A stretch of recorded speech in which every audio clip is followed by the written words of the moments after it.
We're going to read chapter 6, The Platinum Blonde Hair. There was no doubt in Matilda's mind that this latest display of foulness by her father deserved severe punishment, and as she sat eating her awful fried fish and fried chips and ignoring the television, her brain went to work on various possibilities. By the time she went to bed, her mind was made up. The next morning she got up early and went into the bathroom and locked the door. As we already know, Mrs. Wormwood's hair was dyed a brilliant platinum blonde, very much the same glistening silvery color that a female tightrope walker's tights in a circus. The big dyeing job was done twice a year at the hairdresser's, but every month or so in between, Mrs. Wormwood used to freshen it up by giving it a rinse in the wash basin with something called platinum blonde hair dye extra strong. This also served to dye the nasty brown hairs that kept growing from the roots underneath. So like right here, she wants to fix the color in her hair because like the roots grow in. So it's one color here and then her other colors coming in. The bottle of platinum blonde um, hair dye extra strong was kept under the cupboard in the bathroom. The underneath the title on the label were written the words, "Caution, this is peroxide. Keep away from children." Matilda had read it many times with fascination. Matilda's father had a fine crop of black hair, which he had parted in the middle, and of which of he was exceedingly proud. "Good strong hair," he said, he was fond of saying, "means there's a good strong brain underneath." "Like Shakespeare," Matilda had once said to him. "Like who?" "Shakespeare, Daddy." "Was he brainy?" "Very, Daddy." "He had masses of hair, did he?" "He was bald, Daddy." To which the father had snapped, "If you can't talk sense, then shut up." Anyway, Mr. Wormwood kept his hair looking bright and strong, or so he thought, by rubbing into it every morning large quantities of lotion called Oil of Violets Hair Tonic. A bottle of the smelly purple mixture always stood on the shelf above the sink in the bathroom alongside the toothbrushes, and a very vigorous scalp massage with oil of violets took place daily after shaving was completed. This hair and scalp massage was always accompanied by loud, masculine grunts and heavy breathing and gasp of, "Ah, that's better. That's the stuff. Rub it right into the roots," which could be clearly heard by Matilda in her bedroom across the corridor. Now, in the early morning privacy of her bathroom, Matilda unscrewed the cap of her father's oil of violets and tipped 3/4 of the contents down the drain. Then she filled the bottle up with some of her mother's platinum blonde hair dye extra strong. She carefully let enough of her father's original hair tonic into the bottle so that when she gave it a good shake, the whole thing still looked reasonably purple. She then replaced the bottle on the shelf above the sink, taking care to put her mother's bottle back in the cupboard. So far, so good. At breakfast time, Matilda sat quietly at the dining room table eating her cornflakes. Her brother sat opposite her with his back to the door, devouring hunks of bread smothered with a mixture of peanut butter and strawberry jam. The mother was just out of sight around the corner in the kitchen making Mr. Wormwood's breakfast, which always had to be 2 fried eggs on, on fried bread with 3 pork sausages and 3 strips of bacon and some fried tomatoes. At this point, Mr. Wormwood came noisily into the room. He was incapable of entering any room quietly, especially at breakfast time. He always had to make an appearance. He always had to make his appearance felt immediately by creating a lot of noise and clatter. One could almost hear him say, "It's me, I come, the great man himself, the master of the house, the wage earner, the one who makes it possible for all the rest of you to live so well. Notice me and pay your respects." On this occasion, he strode in and slapped his son right on the back and shouted, "Well, my boy, your father feels like he's in for another great money-making day today at the garage. I've got a few little duties. I'm going to fog up the idiots this morning. Where's my breakfast?" "It's coming, Treasure," Mrs. Wormwood called from the kitchen. Matilda kept her face bent low over her cornflakes. She didn't dare to look up. In the first place, she wasn't at all sure what she was going to see. And secondly, if she did what she thought she was going to see, she wouldn't trust herself to keep a straight face. The sun was looking directly ahead out the window, stuffing himself with bread and peanut butter and strawberry jam.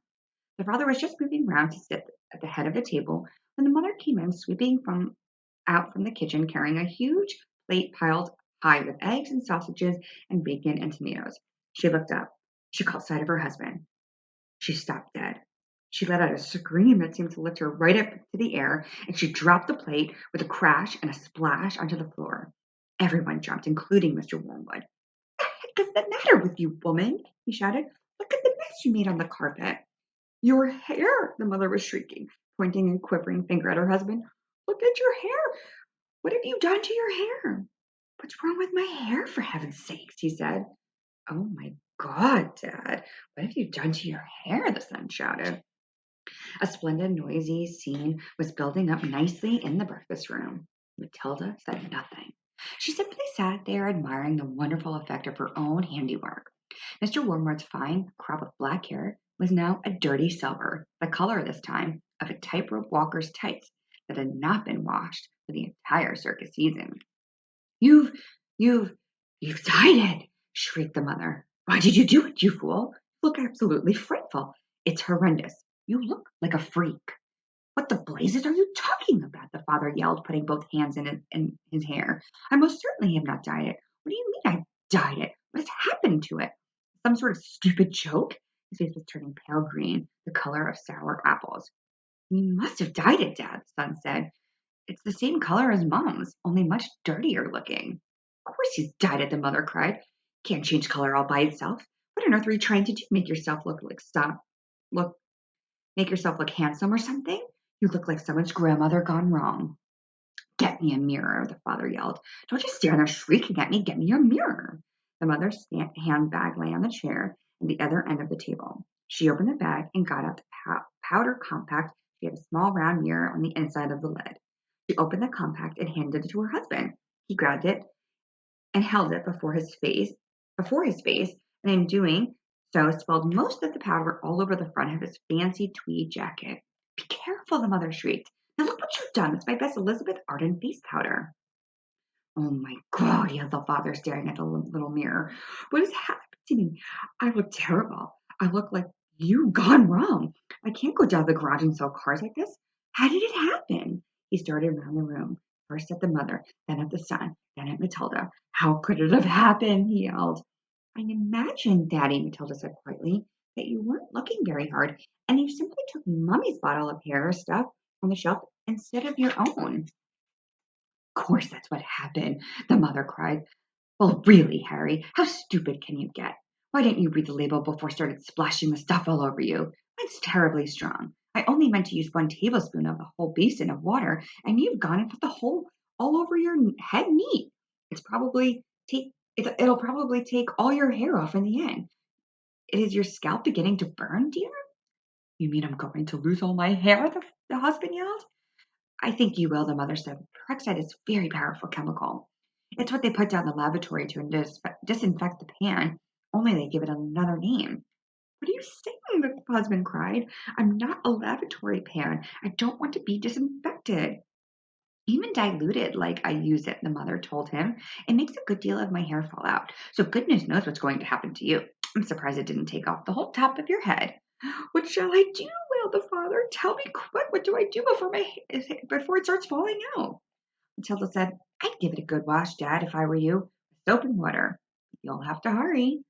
Will that change the color back? The father said anxiously. Of course it won't, you twit, the mother said. Then what do I do? I can't go around looking like this forever. You'll have to dye it black, the mother said. But wash it first, or there won't be any hair to dye. Right, the father shouted, springing into action. Get me an appointment with your hairdresser this instant for a hair dyeing job. Tell them it's an emergency. They've got to boot someone else off their list. I'm going upstairs to wash it out now. With that, the man dashed out of the room, and Mrs. Wormwood, sighing deeply, went into the telephone to call the beauty parlor. He does do some pretty silly things now and then, doesn't he, Mummy? Matilda said. The mother, dialing the number on the phone, said, I'm afraid men are not always quite as clever as they think they are. You will learn that when you get a bit older, my girl. So that is the end of the chapter. And again, Matilda is just keeping up with her tricks. She's kind of just sitting back, being part of the chaos, but just watching it, not really taking part in it herself. And For those who don't know, peroxide is like a very strong chemical, and you can use it on your hair, but it's really not that healthy for your hair, and it can dye it like a really blonde, light blonde, like a white blonde. So here the father is just like scrubbing it into his head, and maybe the mom only uses a little bit of it to get her hair that color. So that's why she was saying, your hair is going to fall out because it's such a strong chemical that it could burn the hair off. Now he's going to get it washed out and try to get a hair dye job back to his brown color. But that Matilda is quite clever, and it even shows at the end of this chapter when Matilda's mother said, "You'll learn when you get a bit older, my girl." I think we already know that Matilda does know this already, and that she knows a lot more than what her parents know. Very bright girl.